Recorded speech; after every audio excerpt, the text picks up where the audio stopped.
Hello friends, good morning all of you. Today I am going to teach you narration. It's very important topic.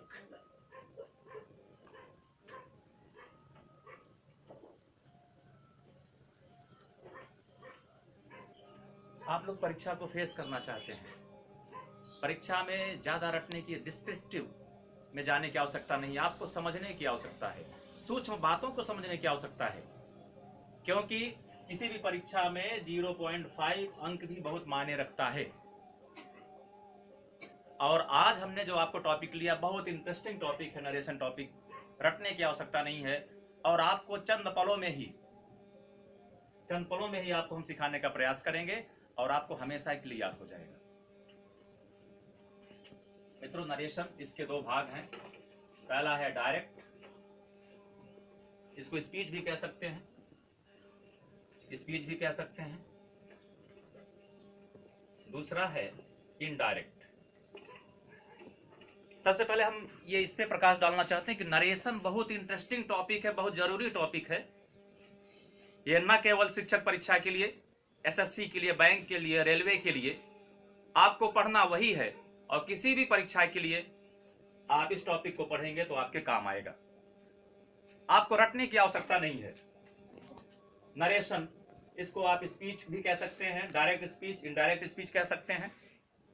अब इसको हम एक example के माध्यम से आपको समझाना चाहते हैं। Ram said to me,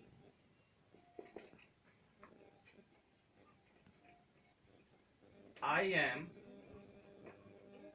going to Prayagraj.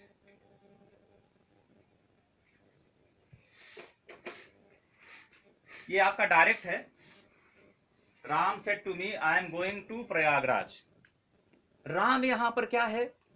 Narrator है। राम यहां पर एक वक्ता की तरह कार्य कर रहा है, स्पीकर है। राम ही नरेट कर रहा है, कहानी को बता रहा है। तो राम सेड टू मी, अर्थात राम ने मुझसे कहा। आपको जानने की आवश्यकता है इसमें राम क्या है। राम है सब्जेक्ट,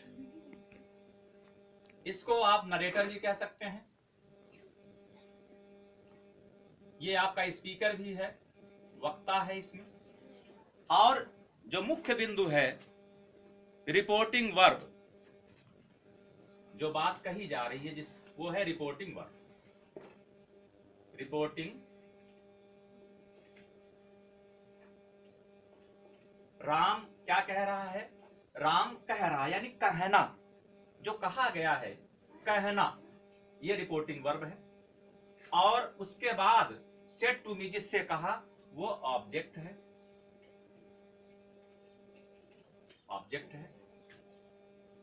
नरेशन की जो नरेशन का भाग है डायरेक्ट, इसको डायरेक्ट स्पीच को पहचानने का सबसे बड़ा पॉइंट क्या है, सबसे बड़ा बिंदु क्या है? Inverted comma. जब हमारा वाक्य इन्वर्टेड कॉमा में होता है तो उसको हम क्या कहते हैं? डायरेक्ट स्पीच कहते हैं।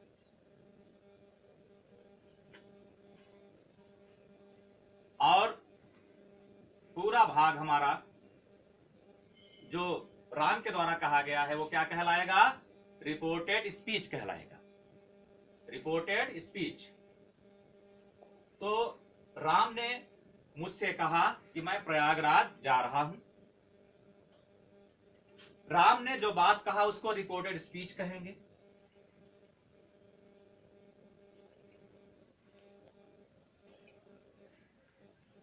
और जिसने कहा है, यानी राम ने कहा है, तो राम क्या है? सब्जेक्ट है।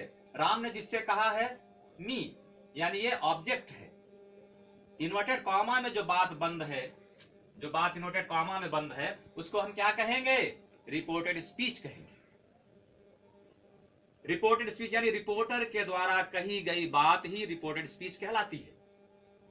अब इसको पढ़ने के लिए सेंटेंस हमें देखना पड़ेगा कि ये असर्टिव सेंटेंस का वाक्य है या इंट्रोगेटिव सेंटेंस का वाक्य है या इंपरेटिव सेंटेंस का वाक्य है, एक्सक्लेमेटरी का वाक्य या ऑप्टेटिव सेंटेंस का वाक्य है।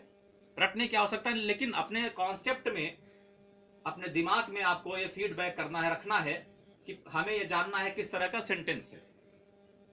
ये आपका असर्टिव सेंटेंस है, तो तो यहां पर अगर हम इनडायरेक्ट में चेंज करना चाहते हैं तो सबसे पहले इस कामा को हटाएंगे, इन्वर्टेड कामा को हटाएंगे, इसके जगह पे क्या जोड़ेंगे, कंजक्शन दैट जोड़ेंगे। क्या जोड़ेंगे, कंजक्शन दैट जोड़ेंगे। लेकिन उससे पहले सेड है, राम सेड टू मी, तो सेड टू को किसमें चेंज करेंगे, टोल्ड में। ये हो जाएगा राम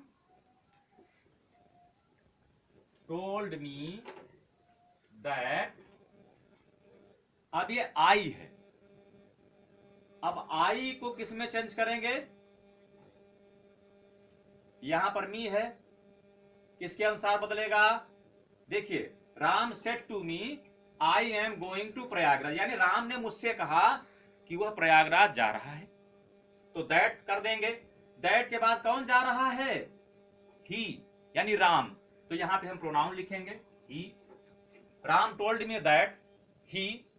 इसके बाद टेंस को परिवर्तित करेंगे, हमारा यह वाक्य है प्रेजेंट कॉन्टिन्यूअस टेंस में, इसको बदलेंगे पास्ट कॉन्टिन्यूअस टेंस में।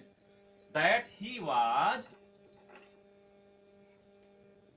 गोइंग टू प्रयाग, और कॉमा तथा इन्वर्टेड कॉमा को हटा देंगे और हमारा इनडायरेक्ट स्पीच बन जाएगा।